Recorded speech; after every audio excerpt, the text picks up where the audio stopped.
Welcome to strong dictation. Dictation 5 second बाद शुरू होगा।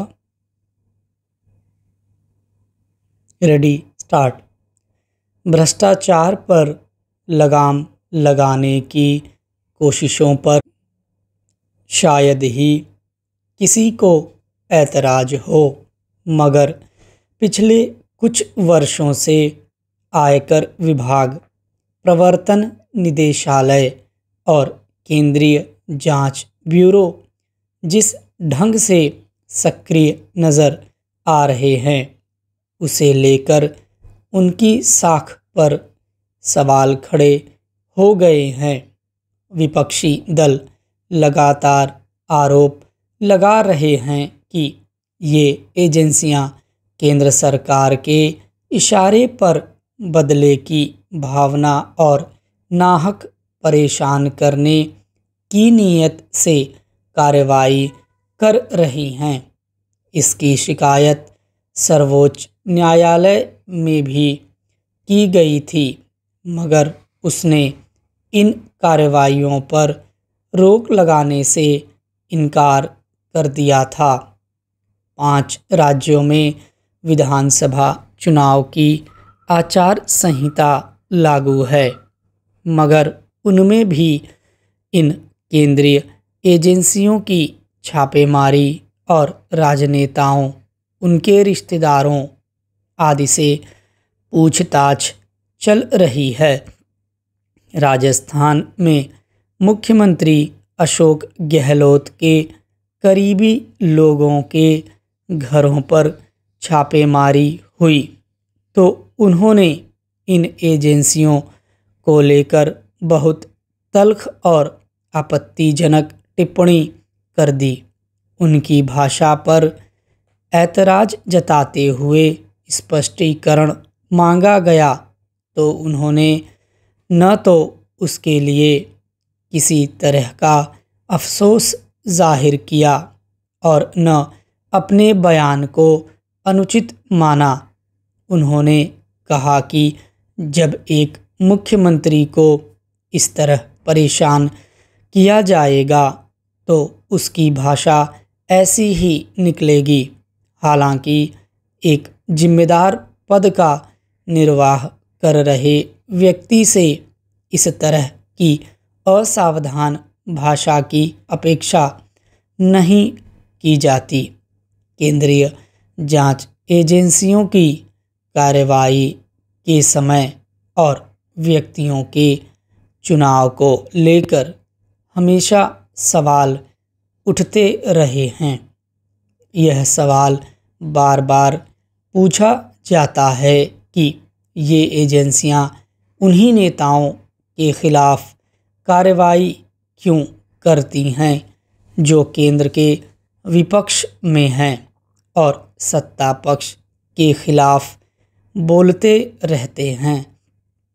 फिर यह भी कि जब भी किसी राज्य में चुनाव होना होता है, वहीं क्यों अधिक छापेमारी की जाती या पुराने मामलों की फाइलें खोलकर जांच शुरू कर दी जाती है। विपक्षी दल उन नेताओं के नामों की सूची भी बार बार दोहराते रहते हैं जिनके खिलाफ केंद्रीय एजेंसियों के पास भ्रष्टाचार से जुड़े मामले दर्ज हैं, मगर उनके सत्ता पक्ष में चले जाने के बाद उनके खिलाफ जांच रोक दी गई है। फिर यह भी तथ्य बार बार दोहराया जाता है कि इन एजेंसियों की कार्रवाई में तो तेजी आई है, मगर वास्तव में दोष सिद्धि नगण्य हुई है। इससे यही जाहिर होता है कि इन एजेंसियों की कार्रवाई के पीछे मंशा केवल विपक्षी नेताओं और उनके करीबियों को परेशान करने की होती है। हालांकि जब भी किसी के खिलाफ भ्रष्टाचार के आरोप लगते हैं तो वह खुद को पाक साफ ही बताता है, मगर पिछले कुछ सालों में ऐसे मामलों को लेकर आम जन में एक तरह का सामान्य स्वीकार भाव पैदा हो गया है। विपक्षी दलों के हर छापे या पूछताछ को राजनीति से प्रेरित बताते रहने से लोगों में यह धारणा गाढ़ी होती देखी जा रही है कि केंद्रीय जांच एजेंसियों का मकसद भ्रष्टाचार रोकने के बजाय कुछ और ही है। यह बहुत चिंताजनक संकेत है। जब लोगों में भ्रष्टाचार के प्रति सहज स्वीकार का भाव पैदा होगा तो ऐसे आचरण पर नकेल कसना और मुश्किल होता जाएगा। कुछ मामलों में सर्वोच्च न्यायालय और दिल्ली उच्च न्यायालय भी प्रवर्तन निदेशालय के गिरफ्तारियों आदि से जुड़े अधिकारों की स्पष्ट व्याख्या करते हुए उसे मर्यादा में रहकर काम करने को कह चुके हैं। केंद्रीय जांच एजेंसियों पर आम जन का भरोसा अब भी बहुत कमज़ोर नहीं हुआ है। देखने की बात है कि खुद इस भरोसे को कैसे और कितना कायम रख पाती है। हौसला बुलंद हो तो कामयाबियों की राह अपने आप खुला है। हाल ही में एशियाई खेलों में भारतीय खिलाड़ियों ने साबित किया कि सही दिशा में की गई कोशिश से मैदान में जीत और उपलब्धियों का परचम लहराया जा सकता है।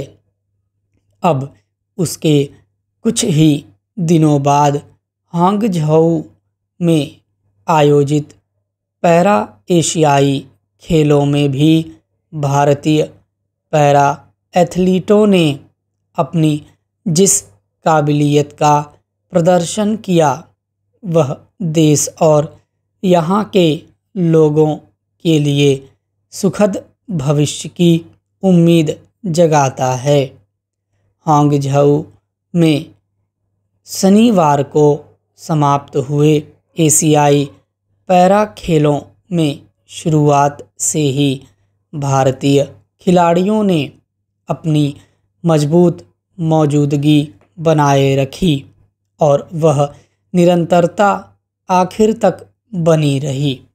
अपनी जीत के अभियान में हमारे खिलाड़ियों ने कुल 111 पदक जीते, जो अंतर्राष्ट्रीय स्तर पर आयोजित बहु खेल प्रतियोगिता में देश के लिए सबसे बड़ी उपलब्धि है।